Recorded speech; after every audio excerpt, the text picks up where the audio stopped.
Hello. അപ്പോൾ തുടങ്ങുന്നതിന് മുമ്പ് ആരെങ്കിലും ഈ ചാനൽ സബ്സ്ക്രൈബ് ചെയ്യാത്തുണ്ടെങ്കിൽ ഒന്ന് സബ്സ്ക്രൈബ് ചെയ്തേക്കുക കേട്ടോ.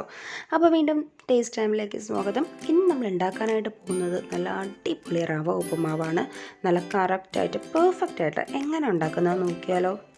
അപ്പോൾ അതിനായിട്ട് ഞാനൊരു പാൻ ഇവിടെ ചൂടാക്കാനായിട്ട് വെച്ചിട്ടുണ്ട്. പാൻ ഒന്ന് ചൂടായി കഴിയുമ്പോഴത്തേക്ക് ഞാനിവിടെ ഒരു കപ്പ്, ഇതൊരു 250 ml ഒരു കപ്പാണ്. അപ്പോൾ ആ ഒരു കപ്പ് നിറച്ച് ഞാൻ റവ എടുത്തിട്ടുണ്ട്. ഇത് ഓൾറെഡി റോസ്റ്റഡ് റവയാണ്, പക്ഷേ നമ്മുടെ ഉപ്പുമാവ് നല്ല ടേസ്റ്റ് ആയിരിക്കാൻ വേണ്ടി ഞാൻ ഒന്നുകൂടെ ഒന്ന് റോസ്റ്റ് ചെയ്തെടുക്കുവാണ്.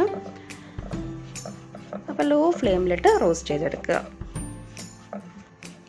അപ്പോൾ ഇനി ഒരു പാനിലോട്ട് ഒരു 3 ടേബിൾ സ്പൂൺ എണ്ണ ഞാൻ ഒഴിച്ചു കൊടുത്തിട്ടുണ്ട്. അപ്പോൾ എണ്ണ ചൂടായി വരുമ്പോഴത്തേക്ക് കടുക്, ഉഴുന്ന്, പൊരിക്കടല, കപ്പലണ്ടി ഏകദേശം എല്ലാം ഒരു വലിയ ടേബിൾ സ്പൂണോളം എടുത്തിട്ടുണ്ട്.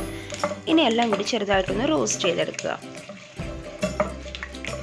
അപ്പോൾ ഇതൊക്കെ നമ്മുടെ ഉപ്പുമാവിന് നല്ലൊരു ഫ്ലേവർ കൊടുക്കാനാണ് കേട്ടോ ഇടുന്നത്. അപ്പോൾ അതൊന്ന് റോസ്റ്റായി വരുമ്പോഴത്തേക്കും 4 വറ്റൽമുളകൊന്ന് മൂപ്പിച്ചെടുക്കുക. അതിനുശേഷം ഞാനിവിടെ എടുത്തിരിക്കുന്നത് ഒരു വലിയ സവാള ചെറുതായിട്ടൊന്ന് നുറുക്കിയതാണ്. അതൊന്ന് നമുക്ക് മൂപ്പിച്ചെടുക്കാം.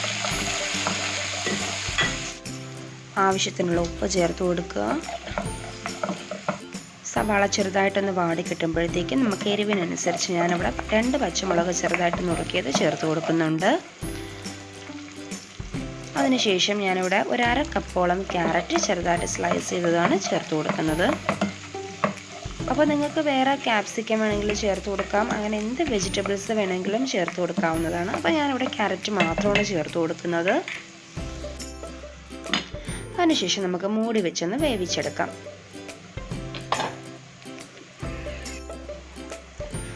അതിനുശേഷം നമുക്ക് വെള്ളം ചേർത്ത് കൊടുക്കാം. അപ്പോൾ വെള്ളം ചേർത്ത് കൊടുക്കുമ്പോഴത്തേക്ക് ഞാൻ 1 കപ്പ് റവയ്ക്ക് 3 കപ്പ് വെള്ളമാണ് ചേർത്ത് കൊടുക്കുന്നത്. അപ്പോൾ 3 കപ്പ് വെള്ളം ചേർത്ത് കൊടുക്കുമ്പോഴത്തേക്ക് നമ്മുടെ ഉപ്പുമാവ് നല്ല പെർഫെക്റ്റ് ആയിട്ട് വരും. പിന്നെ മാക്സിമം നിങ്ങൾ ഇതുപോലൊരു നോൺ സ്റ്റിക്ക് പാത്രത്തിൽ ഉണ്ടാക്കാനായിട്ട് നോക്കുക. അതിനുശേഷം ആവശ്യത്തിന് ഉപ്പും 1 കപ്പ് ചിരകിയ തേങ്ങയും കൂടെ ചേർത്ത് കൊടുക്കുക.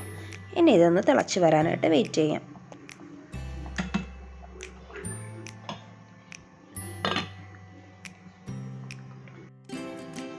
അപ്പോൾ നമ്മുടെ വെള്ളം നന്നായിട്ട് തിളച്ചിട്ടുണ്ട്. തേങ്ങയും പാലും ഒക്കെ ഇറങ്ങിയിട്ടുണ്ട്. ഇനി നമുക്കതിലോട്ട് നമ്മൾ നേരത്തെ വറുത്ത് മാറ്റി വെച്ചിരുന്ന റവയെ ചേർത്ത് കൊടുക്കാം.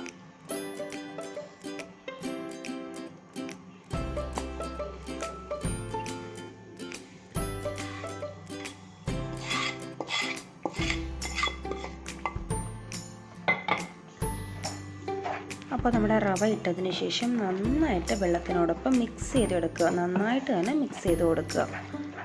ഇനി നമുക്ക് ഏകദേശം 3 മിനിറ്റോളം മൂടി വെച്ച് വേവിക്കാം. അപ്പോൾ 3 മിനിറ്റ് കഴിഞ്ഞിട്ടുണ്ട്. ഇനി നമുക്ക് തുറന്ന് നോക്കാം. അപ്പോൾ അതേ നമ്മുടെ റവ വെള്ളമൊക്കെ വറ്റിയിട്ട് നല്ല അടിപൊളിയായിട്ട് കുക്കായി കിട്ടിയിട്ടുണ്ട്. ഒട്ടും തന്നെ ഒന്നും തമ്മിൽ ഒട്ടിപ്പിടിക്കാതെ നന്നായിട്ട് തന്നെ വന്നിട്ടുണ്ട്. ഇനി നന്നായിട്ട് ഒന്ന് ഇളക്കി കൊടുക്കുക. അപ്പോൾ ഇതുപോലെ നിങ്ങളൊന്ന് ഉപ്പുമാവ് ട്രൈ ചെയ്ത് നോക്കുക കേട്ടോ. അപ്പോൾ ഇനി ആരും ഉപ്പുമാവ് ശരിയായില്ല എന്ന് പറയരുത്. നല്ല അടിപൊളി പെർഫെക്റ്റ് ആയിട്ടുള്ള ഉപ്പുമാവാണ്. അപ്പോൾ വീണ്ടും നല്ല റെസിപ്പീസുമായിട്ട് കാണാം. അതുവരെ ബൈ.